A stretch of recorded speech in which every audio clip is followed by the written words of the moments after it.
There's something I didn't tell her about Sabine. Which is? She went with the enemy willingly. Impossible. I saw it through the Force when I held the map. Well, that is troubling. Troubling.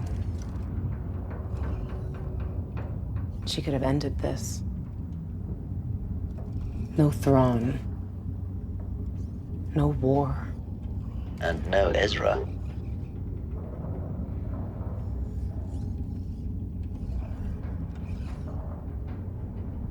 She was fated to make that choice. There wasn't enough time to prepare her to make the right one. The Force provides you with insight, but it does not give one all the answers. Meaning? Perhaps, for Sabine, it was the only choice.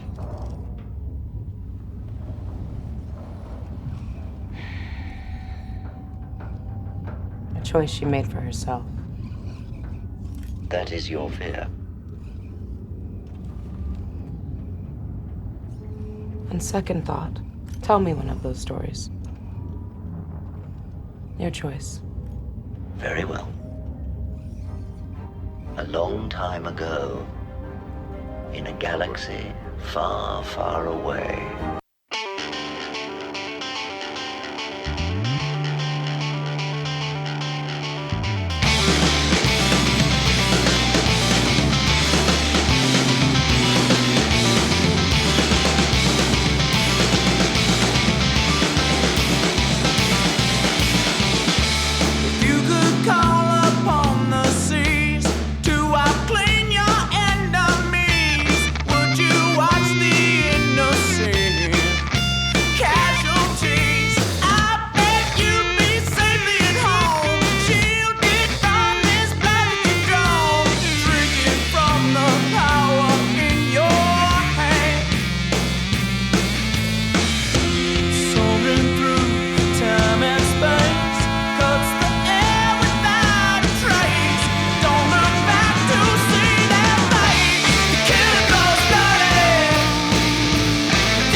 Oh, greetings, Bucketheads. Mavar Tigar. Welcome to our 217th Night Sister Slinging episode of Mandovision. I am your night podcaster, Nargai Tom, and thank you so much for checking out this small, independent Star Wars podcast. We're so glad you're here. Remember, the best way to find us is to reach out on social media. We are at Mando_Vision on Twitter and Instagram. You can email the show at mandovisiontom@gmail.com. Make sure to like, subscribe, follow, and share this show with all the Mandalorians in your covert. Well, how is everyone doing?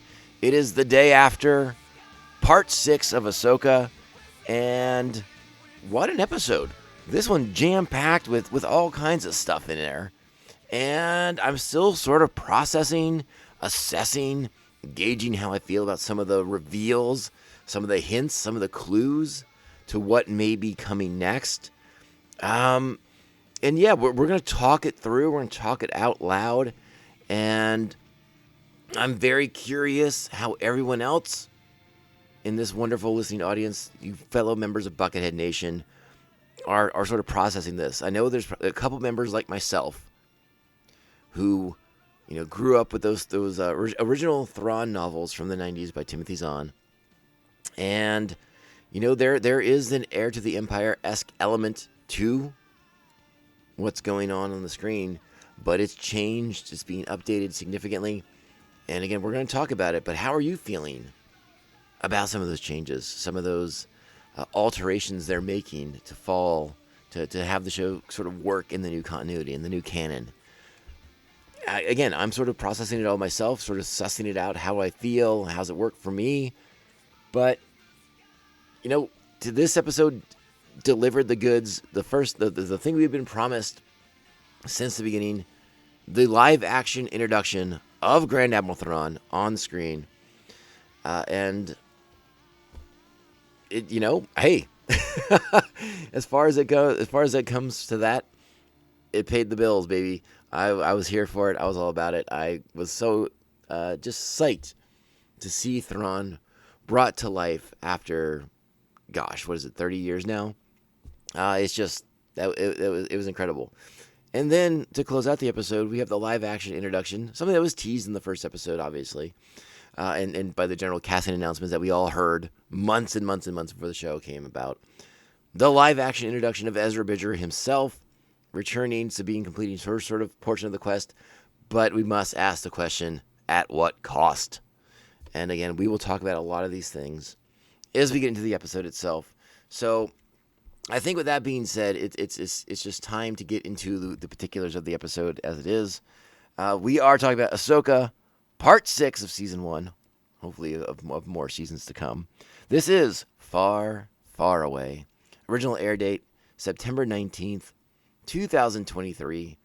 This episode is written, of course, by Dave Filoni, directed by Jennifer Getzinger, who I think does a wonderful job directing directing a lot of really big sequences in this, and a lot of important sequences, setting the tone for what's to come here and what will be the final 2 episodes of this first season. So big time stuff here happening. Our primary cast this week: Rosario Dawson is Ahsoka Tano, Natasha Liu Bordizzo as Sabine Wren, Ray Stevenson is Baylan Skoll, Ivana Sakno is Shin Hati, Diana Lee and Inosanto is Morgan Elsbeth, David Tennant returns as Ho Wang, Lars Mikkelsen, the voice of Grand Admiral Thrawn in Star Wars Rebels, brings the character to life in this episode. He is Grand Admiral Thrawn. Iman Esfandi is Ezra Bridger, and that's basically our primary cast, except for one notable new addition. We haven't seen his face yet. Will we see his face? I'm talking, of course, about Wes Chatham from The Expanse, making his Star Wars debut as Captain Enoch, and I'm excited to see where we go with that character. And we'll talk about all these things shortly. So, our plot for this episode: the search for Grand Admiral Thrawn reaches beyond the limits of the galaxy. And again, I can't wait to talk about some of the unique visuals we get to see in this episode. And again, the hints and portents, the preludes and nocturnes, if you will, for what this episode brings to the table. Because, as you all know, I don't like to speculate, but this episode is just fodder for speculation. There's so much to consider. Things we see, things we hear, background information, a lot to get into. I'm going to try to cover it all as best as I can, and I'm so glad you're here. So it is time. Strap on your buckets. Let's go.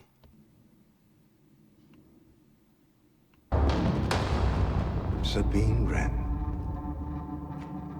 Thrawn. What a delight it is after so long to see a familiar face. I understand it is you I have to thank for my escape from exile. Where's Ezra? Ah, yes. The desire to be reunited with your long-lost friend. How that singular focus will reshape our galaxy. Just answer the question. No need for hostility. I'm aware of your agreement with Baylan Skoll, and I intend to honor it.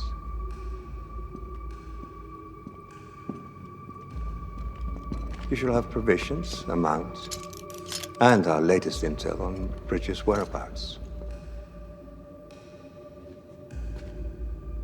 So that's it? You're just gonna let me walk out of here? You helped my cause. Now I shall help yours. You should know, though, that once my starship departs, you'll be stranded here forever. It's also quite possible that your friend is dead. If you survived, I'm sure he's doing just fine. You've gambled the fate of your galaxy on that belief. You wouldn't understand.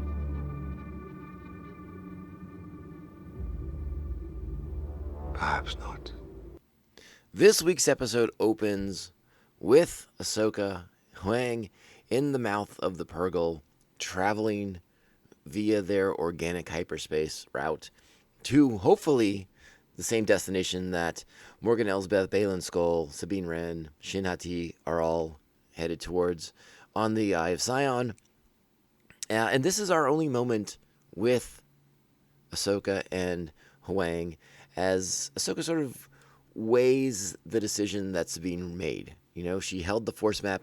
She was able to intuit via the Force what Sabine chose to do, and that was to go willingly with Baylan, Morgan Elsbeth, to the other galaxy in what I think Ahsoka views as a selfish effort to find her friend and to risk the fate of the galaxy in order to do so.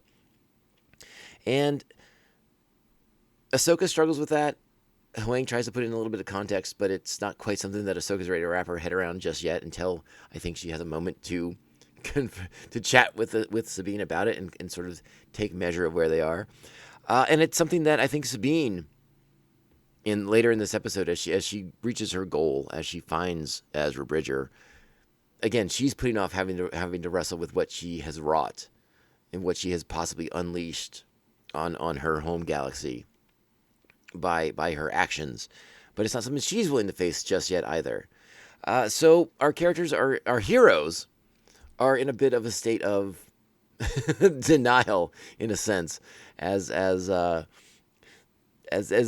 this episode, as we speculated last week, does indeed focus on our bad guys, but not necessarily with the huge revelatory answers that I think we were all maybe expecting or hoping for. I know I talked last week about, I was like, oh, maybe this week we'll finally get some sort of information, some sort of insight into Baylan Skoll and what he's attempting to do here. And we get more clues, but we still don't really know his goals and his aims necessarily. I still don't know exactly what he wants. He talks about breaking the cycle of empires rising and falling, Jedi rising and falling, all these things, and attempting to start new in this galaxy. So seemingly he's where he wants to be. Though I could have sworn at the beginning of the series he was all in favor of war in his home galaxy. So I'm sort of confused about what it is that Baylan Skoll wants out of this relationship he's forged with Morgan Elsbeth and now Grand Admiral Thrawn. So I hope to get more insight into that next week. Obviously, Baylan will be a big part of what happens in next week's episode, as they tease at the end of this week's. But yeah, I still didn't get those insights that I wanted. What this episode does confirm is something that's been speculated on the internet. And then there's a lot of things that the internet speculated about that this episode apparently lends more fuel to that fire. And I'm not quite sure how I feel about some of those things, but I want to try and take things in order. I don't want to jump ahead too far here. So again, that opening sequence, pre-credits, is our only moment with Ahsoka Tano in the episode. The only good guy we have on screen for the chunk of this episode is Sabine Wren, who has made what Ahsoka views to be a poor choice, a selfish choice to find Ezra and to risk the fate of the galaxy by providing the means for Thrawn to end his exile, come back to the main Star Wars galaxy, and kick off a new galactic civil war, the likes of which the New Republic is unprepared for, and vastly so, as we sort of have seen from their sort of unwillingness to accept the idea that the Imperial Remnant is some sort of threat. Of course, the opening leads us to Huang uttering the line that we've known since 1977, which I thought was a really cool little touch as he goes to tell Ahsoka a story of the history of the galaxy from volumes 1, 2, and 3. I wish we could read those so that we know more things than what we get to find out, like sort of piecemeal. They sort of spoon feed us at their convenience. But yes, Huang, David Tennant, Doctor Who himself, uttering the lines a long time ago in a galaxy far, far away, to kick off our episode as we traverse the space between space and enter a new galaxy. And that what I want to pose to you, Buckethead Nation, is while we see as we join the Purrgil in their migration via hyperspace, we see hyperspace differently than we've ever seen it before. And what I ponder, what I ask of you as an audience is the colors that we see, the way the light streams through hyperspace. Is this a result of the sort of organic hyperspace drive that the Purrgils are able to generate? Or is this, versus what we know as hyperspace via spaceships in Star Wars and sort of the more artificial access to hyperspace? Or is this simply because the speed with which the Purrgil and the Eye of Sion travel, that they generate this multicolor spectrum while they're in hyperspace? I'm very curious about these sort of things. I wonder if it's related to speed, because, again, we see similar color patterns from the Eye of Sion's point of view, but not quite as brilliant, as radiant as the Purrgil's view of it. So I suspect it has more to do with speed than organic versus artificial. But I was definitely intrigued by the idea of those two things. And, hyperspace is getting a lot of attention. If you're following up, if you're reading the High Republic stories, hyperspace is a big deal there with the paths and the path engines, and are sort of challenging our views of hyperspace in that sense. This show challenges our views of hyperspace in another sense, and how organic beings are able to access it via the Purrgil. And this episode it sort of confirms a lot of what the show in general has hinted at, that the Purrgil, for a lot of species, are the means of transport from one galaxy to the main Star Wars galaxy. This episode confirms that, in fact, the Night Sisters of Dathomir, are from the other galaxy, from Peridea, right? Peridea. How do they say it? It's Peridea, right? So we find out that the Night Sisters of Dathomir are from this other galaxy, but who else came across long before documented time? I mean, it seems that the Jedi moved back and forth between galaxies via the Purrgil. Who else did? Did the Trandoshan's come across? Did the original Mandalores come from another galaxy? There's so many questions here that opens things up. And I couldn't help but think of the old Dawn of the Jedi books and comic books that came out. And it's not necessarily the same thing, but if you look at the connections, there may be some sort of allusions to the Rattan, the Infinite Empire.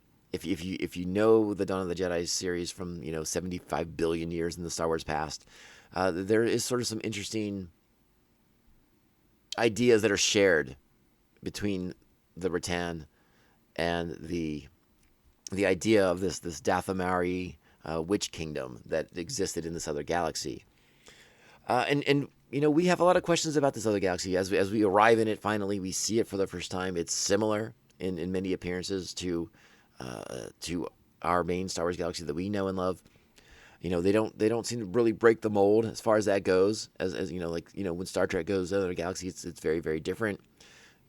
Visually at the very least. This seems visually consistent with our Star Wars galaxy, which is a choice. But I want to know about this galaxy because it seems like something's happened here. Something drove the witches of Dathomir to the other galaxy for a reason, right? Why are they sort of on the outs here in this galaxy? We find a new we find a new Great Mother. We find 3 Night Sisters, but they do seem to be diminished, right? We don't see a lot of other Night Sisters. We don't see a lot of Night Brothers at this point. There's just a lot. There's just so much going on here, all right? We find that Morgan Elsbeth has been in communion with these Night Sisters in the other galaxy. That's what led her on this path to pursue these goals. Not necessarily because she's an acolyte of Thrawn, but because this seems to be a means to bring back the Night Sisters from their home galaxy to the main Star Wars galaxy and bring them back to life after their destruction at the hands of Dooku and Palpatine in the Clone Wars. It's an interesting idea, and it's sort of an interesting idea to tie Thrawn into the Night Sisters, into this resurrection of the Night Sisters and their beliefs, I suppose, bringing them back from the edge of extinction, as it were. Let me see my notes here. I'm fascinated by the whole thing with the Night Sisters, right? We find out that Thrawn's been in league with the Night Sisters. They helped facilitate his exile, or the end of his exile, via Morgan Elsbeth. But what else is their connection? We when we finally see Thrawn, when we finally see the Chimera arrive on scene, and by the way, I don't want to just brush past our introduction to these three Night Sisters, the Great Mother, all these things, because they're on that giant tower above high above the surface of the world, and it mirrors the map world that we saw in Cephas. So the powerful connections are there. The history of the people is there. They're connecting those dots for us. But I have so many questions. What has Thrawn been doing for the Night Sisters? What brought him into allegiance with them? How did their goals end up aligning? Because, again, Thrawn's Palpatine's boy. Palpatine wiped out the Night Sisters in the Clone Wars. Was it a mutual survival sort of situation? What threat did Thrawn help extinguish for the Night Sisters, who, again, appear to be on the verge of extinction in their home galaxy as well? What threat exists out there?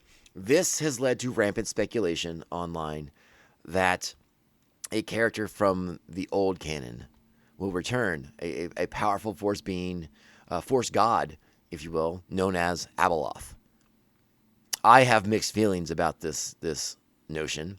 Abeloth was not one of my favorite characters. I was insanely frustrated with Luke's repeated efforts to kill but not quite eliminate Abeloth through a series of novels that made me mental, because it just was. And maybe now I'd read them and I would have a different perspective on them. But at the time, I was so frustrated that Luke would narrowly kill Abeloth in like 7 different books, and then they would always escape to wreck and cause havoc once again.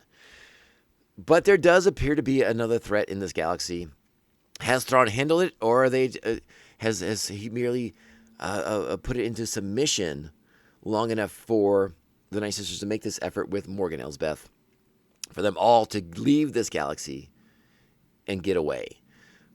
And again, I'm very, I want to know more about the state of this galaxy. Is it a dead galaxy? Is it what Shin Hati refers to? Shin Hati at one point refers to the planet as a wasteland, but is this galaxy a wasteland? Is it sort of a dead, dying galaxy at this point? Has something ravaged all the life forms of it, and that's why the Night Sisters and Thrawn need to escape it so desperately? We see Thrawn's troopers. They're beaten, they're battered, their armor's held together with gold plating and bands of what appear to be red duct tape. So they've been through some stuff. It's not just that their supplies are running low, but they've been through some stuff. You see it on Thrawn's uniform as well. It's worn, it's tattered in areas. He tries his best to maintain his imperial decorum, but they've seen stuff in this galaxy.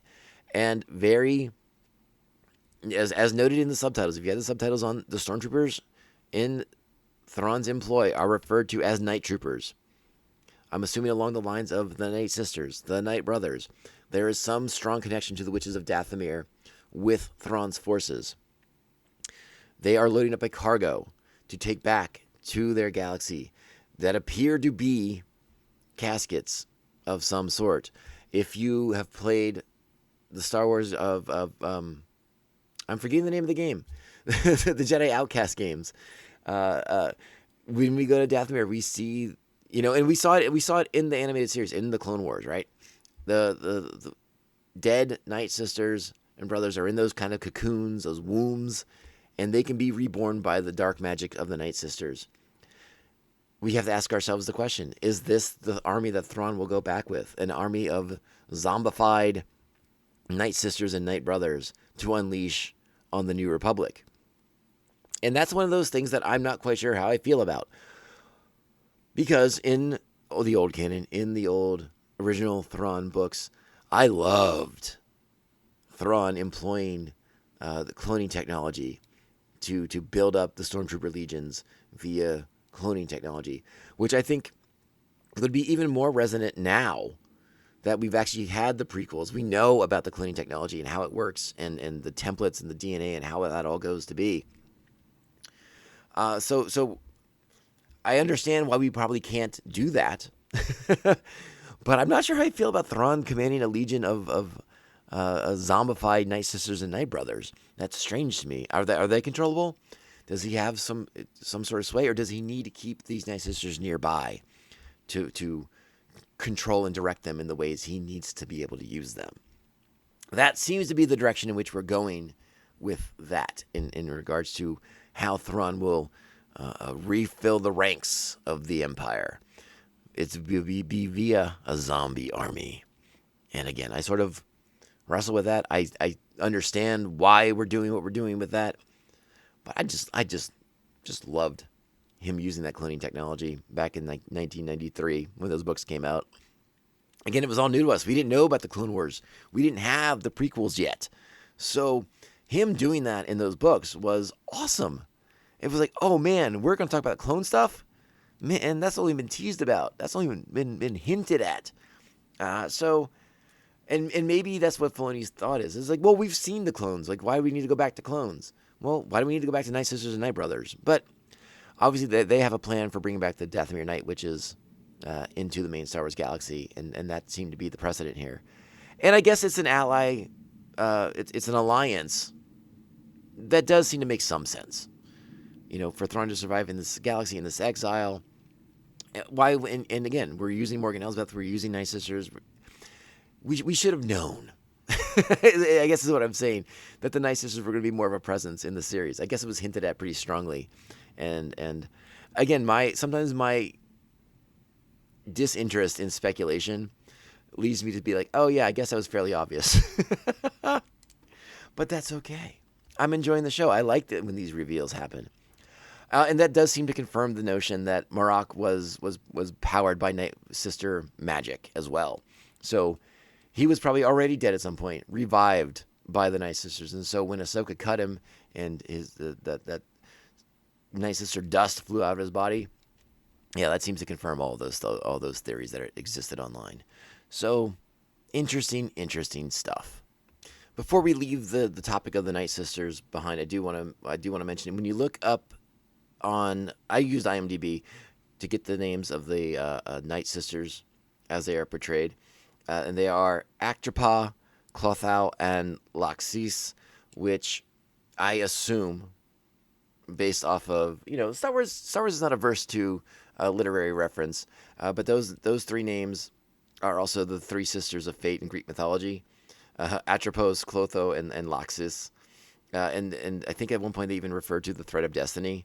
So there is some tie to well, I shouldn't say tie necessarily, but they make allusion to referencing Greek mythology, which is sort of fun for me because I enjoy Greek mythology quite a bit. So that is of interest just to note it, if nothing else.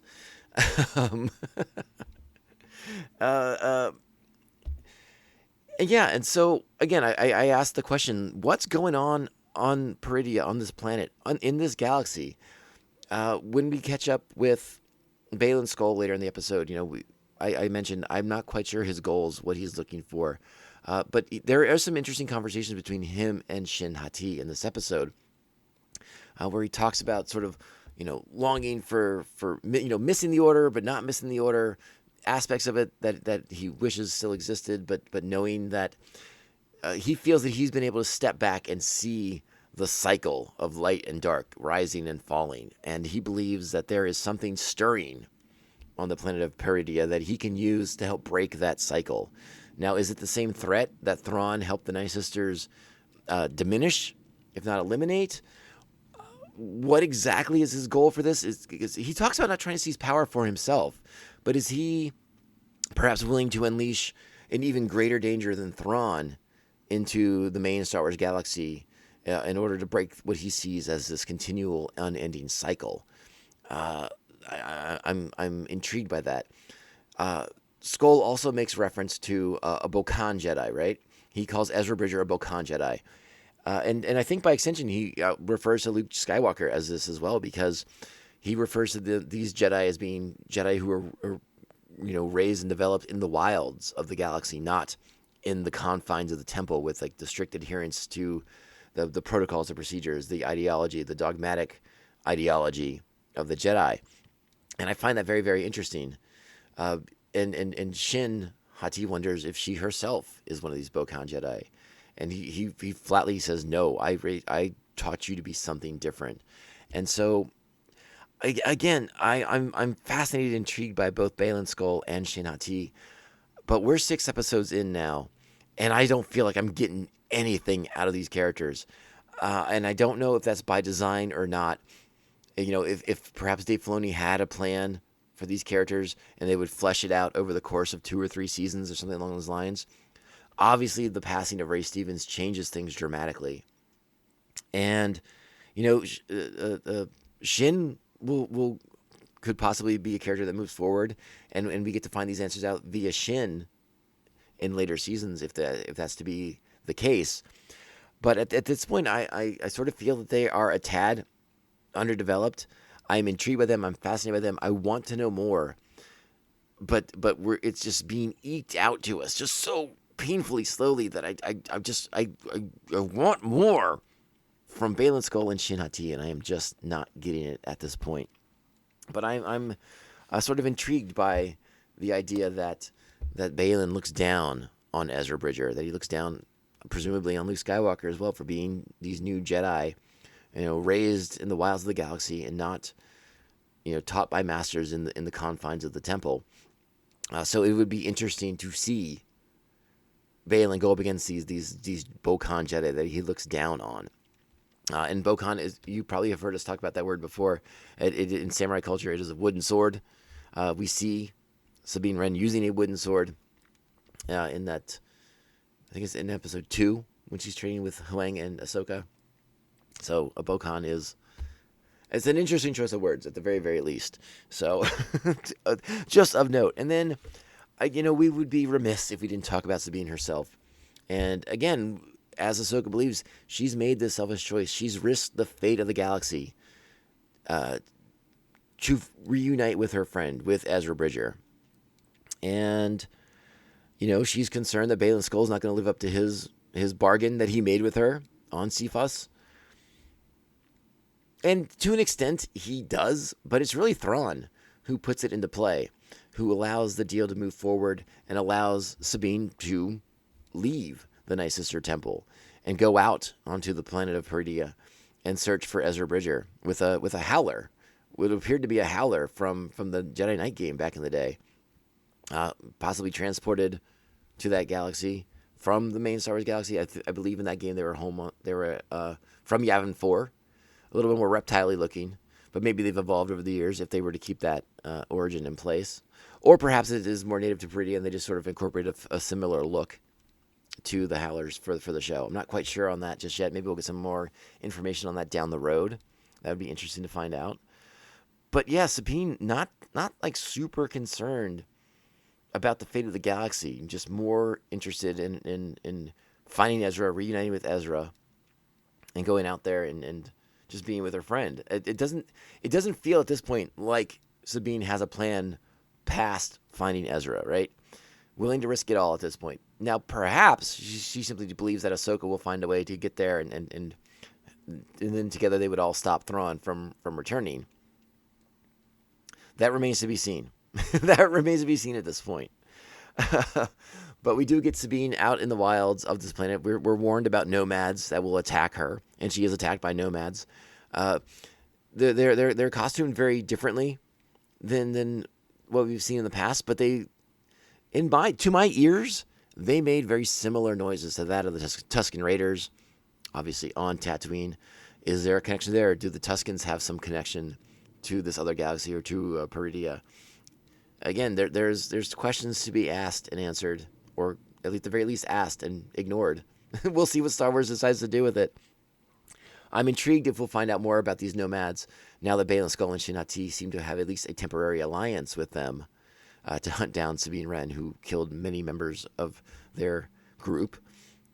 And again, there was something I tried to put my finger on it, and I I couldn't come up with anything, but there's something about the look of those nomads that was very, very familiar to me. And I don't know if it was from old Star Wars lore or canon, or if it was Dave Filoni making a reference to another piece of pop culture somewhere else. But there was something familiar about those nomads and their look and their costuming.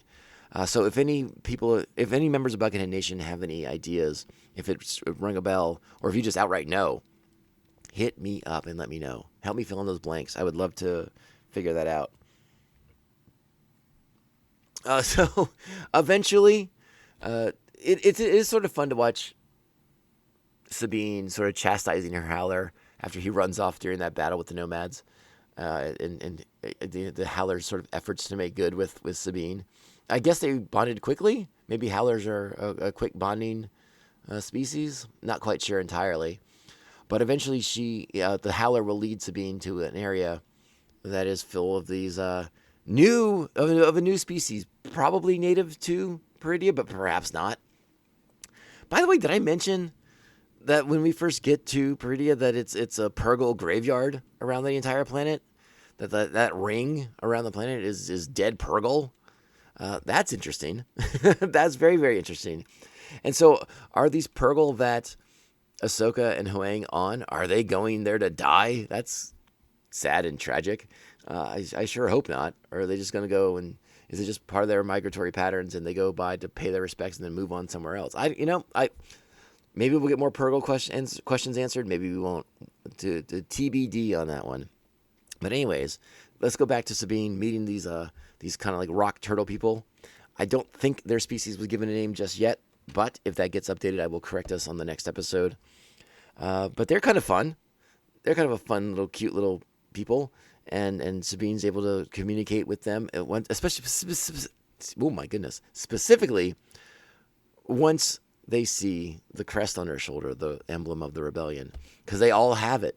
They all have that, and that's to Sabine. That is the sign that Ezra. They know Ezra Bridger. They want to follow. She wants to follow them. She wants them to take her to Ezra, which is ultimately what they do. We find this little encampment of bigger rock-like structures, but it's made of metal. It's made of metal. It's like airstreams. They got like these intergalactic airstream trailers that they all live in and pack up, and they're kind of nomadic too, as we find out. But this is where Sabine and Ezra meet up and reunite. Jokes are made. What took so long? Blah, blah, blah. All the good stuff. All the good feelings. And again, Sabine sort of in denial that she's risked the fate of the galaxy to reunite with her friend, because she's not too keen on sharing with Ezra just exactly what she had to do to get to where Ezra's at. So that's kind of where we leave things. Everything's up in the air. It looks like the bad guys are mounting preparing for a dramatic victory, a dramatic return to the main Star Wars galaxy. Baylan Skoll and Shin-Hati are going to align with those nomads to hunt down Sabine and Ezra.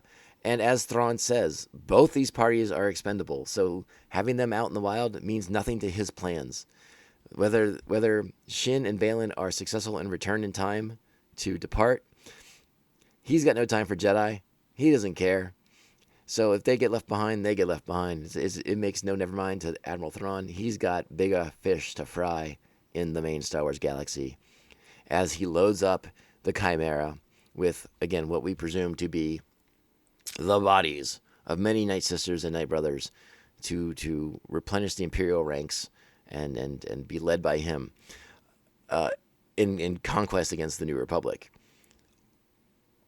Also of note, that was of note and of interest. Good job, Tom. Thrawn's first appearance, his arrival on camera, when the Chimera arrives, and we see him walking through the ranks of night troopers. The cult-like following that Thrawn has developed since his exile, I found that to be insanely interesting. Obviously representative of the Empire still to this day, but there seems to be a fanatical belief in Thrawn now from these night troopers, whether they are the original troopers that traversed the galaxy with him when Ezra and the Purgle of hyperspace out from the Battle of Lothal, or if these are reanimated Night Brothers and that the Night Sisters provided to Thrawn, to be determined. But something very interesting about that sort of feverish cult-like devotion to the Grand Admiral. And just another, I just want to say it again, just awesome to see Lars Mikkelsen bring the character to life in live action. I still think he delivers the good on the voice, and to see the character on the screen is just delightful. That's all I can really say about it. It's so good. The episode has a lot to chew on. There's a lot in the episode to parse through, to break down, to ponder over. And it'll be interesting next week when Ahsoka and Huang arrive. They're vastly outnumbered, even with even with Ezra and Sabine, if they find each other. It's still 4 against an army. And how exactly will they stop Thrawn from returning to the Star Wars galaxy? Or will they? And yeah, I'm intrigued. We got 2 episodes left to see how this is going to land. And in my opinion, they have a lot to accomplish. But so far, the show's been bringing the goods, delivering the thunder. And that's what it needs to do. So I think with that being said, I'm giving the episode 9 buckets. Again, there's a lot of information. Not a lot of on the action, but that's okay. A lot of dialogue, setting the tone, setting things up, but we're establishing those connections, right? We're seeing that Morgan Elsbeth isn't a Thrawn acolyte. She's doing this for the Night Sisters, to bring back the Night Sisters from the edge of extinction. And if that means tearing the New Republic apart via Thrawn's new zombie army, so be it. So be it, Jedi. And yeah, it's just, we're getting answers. I want more Baylan and Shin. I want to know what they're looking for. I want to know what this power they feel stirring is. Is it going to be something like Abeloth, a force god that can render people into blubbering pools of insanity? Perhaps not. But it is, gosh, if these threats do return to the main Star Wars galaxy, I'm just going to say it now, and I'm sure I'm not the first, and I'm sure I won't be the last. But if Thrawn returns to the main Star Wars galaxy, if there is an army of Night Brothers and Night Sisters being used by the Imperial Remnant to destroy the New Republic, if all these things happen, if Baylan Skoll and Shin-Hati come back as well, Ahsoka Tano, all these things, if these things return, if there's some Force god like Abeloth crosses the void into the main Star Wars galaxy as well, if they do not find some way to bring Luke Skywalker into the fray, I, personally, will be very upset. Because it's already a little upsetting to think that, Luke's just kind of sitting on his hands building the Jedi Temple and all these things are happening and he's just not involved. Kind of bums me out a little bit. Just saying. I don't, just saying. I'm just going to leave it at that. I don't want to go down that rabbit hole. It's full of all kinds of slippery slopes to be on. And if they return to the main Star Wars galaxy and Luke's not involved in the conflict in some way, I will be upset. And we're just going to leave it at that for now. So let's see what Ahsoka and friends have in store for us next week.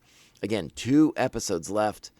And the stakes are just getting higher and higher and higher. I can't wait to see if we get this. Will Captain Enoch be unmasked? Will we see the face of Wes Chatham in Star Wars Galaxy? Will he look a lot like a Night Brother? To be determined. Can't wait. So much coming up on the show. Again. Those next 2 episodes I think are going to be jam-packed. Jam-packed with good stuff. And I can't wait. Can't wait. 9 buckets for this week's episode. Remember that. All right, Buckethead Nation. Thank you so much for listening to another episode of the Mando Vision Podcast. This is episode 217. We're crushing it. And I am your night podcaster, Nargai Tom. Thank you so much for checking out our small independent Star Wars podcast. Reach out to us on social media. We're at Mando_Vision on Twitter/X and Instagram. You can email the show, mandovisiontom@gmail.com. Make sure to like, subscribe, follow, and share the show with all the Mandalorians in your covert. If your podcasting platform allows you to give reviews, I truly appreciate it if you take the time to do those. Sweet 5-star reviews. Really help the small independent podcasts like us stand out not get lost in the extragalactic shuffle. So we thank you so much for that. All right, Bucketheads, we're going to be back next week. Keep being the best Star Wars fans you can be. You're the best. You're the greatest. Encourage people to be watching this show. Answer their questions for them. Help them out. You know the information. We got the information. Point them to this podcast. That's a great way to help people out too. So I would really appreciate it if you did that. But help them out. Get them all up to speed. And hey, point them at some Thrawn books if you want to. That's always a good idea. Because more Thrawn is never a bad thing, in my opinion. All right, Bucketheads. We'll be back next week to talk about Part 7 of Ahsoka. But in the meantime, remember, this podcast can only end one way. This is the way. This is the way. This is the way. This is the way.